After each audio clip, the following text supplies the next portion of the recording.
দর্শক, আমি সবুজ। আজকেও চলে এসেছি আপনাদের জন্য নতুন একটা এপিসোড নিয়ে।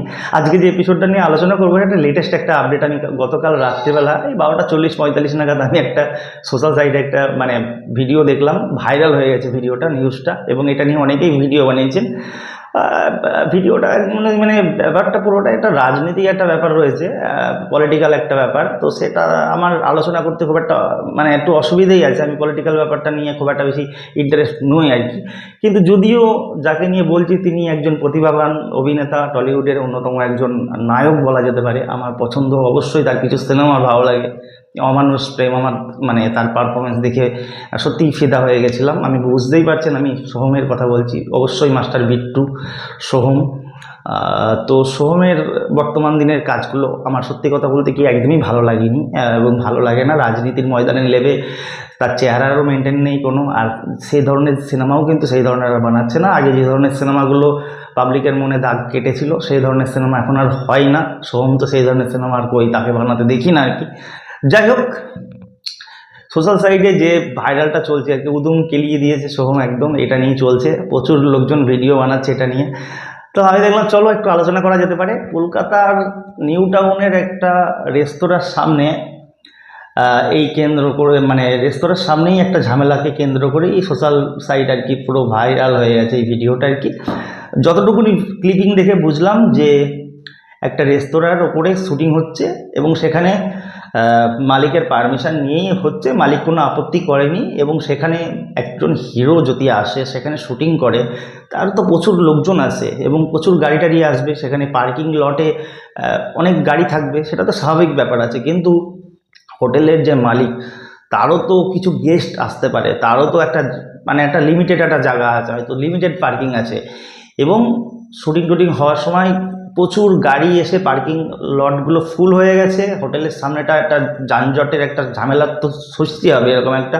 এবং সবথেকে বড় কথা, হোটেলের মালিকেরও কিছু গেস্ট আসবে, তাই হোটেলের মালিক সোহমের সমস্ত যারা অ্যাসিস্ট্যান্ট রয়েছে তাদেরকে বলেছে যে আপনারা একটা পার্কিং লট অন্তত খালি করে দিন, যতটুকুনি ভিডিও থেকে বুঝলাম।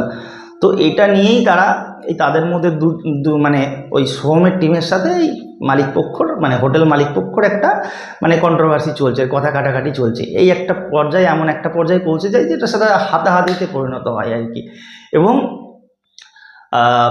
মাঝখান থেকে সোহম শুটিং স্পট থেকে চলে আসে এবং তার মেজাজ গরম হয়ে যায় এবং সে হাত চালিয়ে দেয় এবং উদুম কিলিয়ে দেয় হোটেলের ওনারকে। এবং হোটেলের ওনার পড়ে যায়।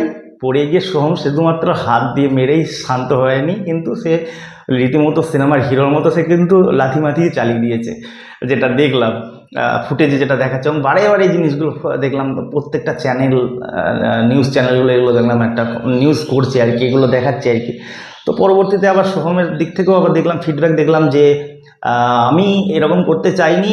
আমার আমি নাম করতে চাইছি না আর কি। বর্তমান দিনের এবি মিস্টার ব্যানার্জিকে নিয়ে এরকম অনেক আলোচনা হয়েছে, কেন এই ধরনের আলোচনা করবে, এখানে মিস্টার ব্যানার্জি কেন আসলো, এবি আর কি। তো তার জন্য আমার মাথাটা খুব গরম হয়ে গেছিলো, তাই আমি হাত ভাত চালিয়ে দিয়েছি। তো আমি ক্ষমা প্রার্থী, আমি মাথা ঠিক রাখতে পারিনি, তাই আমি ক্ষমা চাইছি। ঠিক আছে, জনপ্রতিনিধি ভোটের রেজাল্ট খুব রিসেন্ট আর কি, 4-5 দিন হলো রেজাল্ট বার হয়েছে। অবশ্যই শাসক দল অনেক বিপুল ভোটে জয়যুক্ত হয়েছেন, সব জায়গাতেই প্রায় তাদের জয় হয়েছে আর কি। সেখান থেকে একজন জনপ্রতিনিধি, তারপরে একজন মানুষ, একজন হিরো অবশ্যই, তার এই ধরনের একটা কর্মকাণ্ড সাধারণ মানুষ তো ভালোভাবে নেবে না আর কি, অবশ্যই। তারপরে সত্যি কথা বলতে কি, আমি এই ধরনের কথা বলতেই চাইছি না অ্যাকচুয়ালি। যে শাসক দলের সোহম যে জনপ্রতিনিধি, অ্যাকচুয়ালি সেটা সবাই যে ভালোভাবে নেবে, বিরোধী পক্ষরা তো আরও এটাকে নিয়ে ভাইরাল নিউজ করার চেষ্টা করবে।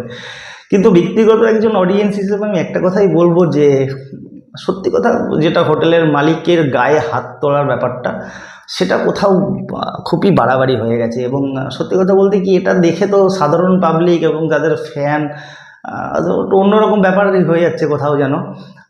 তো এটা মনে হয় সত্যি কলাটা একটু চাপের ব্যাপার, আবার মনে হয় কোথাও শেখার ব্যাপার আছে। আমি একটা কথা বলি, পিছনে যে লোকটা রয়েছে, আমি ভিডিওটা বানাতাম না কিন্তু বলতে হবে, এই পিছনে যে লোকটা রয়েছে আমাদের বেশ মনে আছে, দৃষ্টিকোণ বলে একটা সিনেমা এসেছিল কৌশিক গাঙ্গুলি পরিচালিত, এবং প্রিয়া সিনেমাতে আমরা সেখানে প্রচুর মানুষজন, সেখানে আমরা মানে ভিড় করে আছি এবং দাদা আসলো আমাদের তখন ওই মাইক ব্যঞ্জন যেগুলো আর কি বিয়ে বাড়িতে যে ধরনের ব্যান্ড পার্টি চাই সেরকম আমরা করা আমাদের টিমের পক্ষ থেকে করা হয়েছিল এবং প্রচুর ভিড় পিয়া সিনেমার সামনেটা, মানে এত যানজট হয়ে গেছে বেরোতে পারছে না পাবলিক।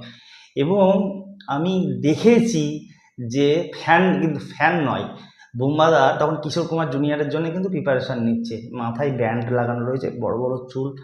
প্রচণ্ড গরমের সময় রিলিজ করেছিল সিনেমাটা, এপ্রিলের সময় আর কি।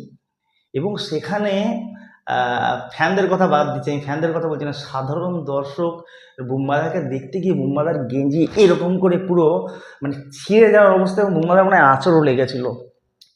কিন্তু বুমাদা কি সুন্দরভাবে একদম হাসি মুখে কিভাবে জিনিসটাকে মেনটেন করলেন এবং ওনাদেরকে মানে এতটাই মানে কাছে ডেকে এবং ছবি তুলে এমনভাবে বিহেভ করলেন যে বুমাদার কিন্তু প্রচুর লেগেছে সেটা আমরা বুঝতে পেরেছি পাশে দাঁড়িয়ে থেকে। কিন্তু কি সুন্দরভাবে মেনটেন করলেন সেই ব্যাপারটা। সে কিন্তু ওইভাবে রেগে টেগে যেতে পারতেন, কিন্তু প্রচুর কিছু হতে পারতো, কিন্তু কিন্তু সেই জিনিসগুলো বুম্বাদা, এটা কিন্তু নতুন ব্যাপার না, কিন্তু বুম্বাদা কিন্তু এই জিনিসগুলো প্রচুর বছর থেকে কিন্তু এগুলো কিন্তু মেনটেন করে যাচ্ছে। সেখান থেকে দাঁড়িয়ে আজকে যারা বুম্বাদাকে ইন্সপিরেশন বলে মনে করে, টলিউডের অনেক হিরোর মুখে শুনেছি যে বুম্বাদাকে তারা ফলো করেন, তার অনুপ্রেরণা তারা, হ্যান ত্যান এরকম অনেকেই বলেন সোশ্যাল সাইটে। সামনে অনেকে গালমন্দ করেন, পিছনে অনেকে ভালো বলেন, পিছনে অনেকে ভালো বলেন, সামনে গালমন্দ করেন, এরকম প্রচুর ব্যাপার আছে। কিন্তু আজকে বুম্বাদার একজন কাছের মানে প্রিয় একজন অভিনেতা, একজন সোহম, অ্যাকচুয়ালি মামা ভাগ্নের সম্পর্ক, কিন্তু তারা কি শিখছে রাজনীতির ময়দানে গিয়ে না, তাদের মধ্যে কোথাও যেন একটা অধঃপতন মানে কাজ করছে আর কি। যেটা হয়েছে সেটা খুব দুঃখজনক একটা ব্যাপার। অবশ্যই সোহমের মাথা গরম, এটা আমরা বরাবরই জানি, কিন্তু জিনিসটা ভালো লাগলো না, এটা দেখে সত্যি খুব খারাপ লাগলো একজন দর্শক হিসেবে। এটা নিয়ে মূলত বলার ছিল আজকে ভিডিওতে। যদি এটা নিয়ে আপনাদের কিছু বলার থাকে এবং তাহলে অবশ্যই ওটা ফিডব্যাক দেবেন, সোহম কি সত্যি এটা ঠিক করলো।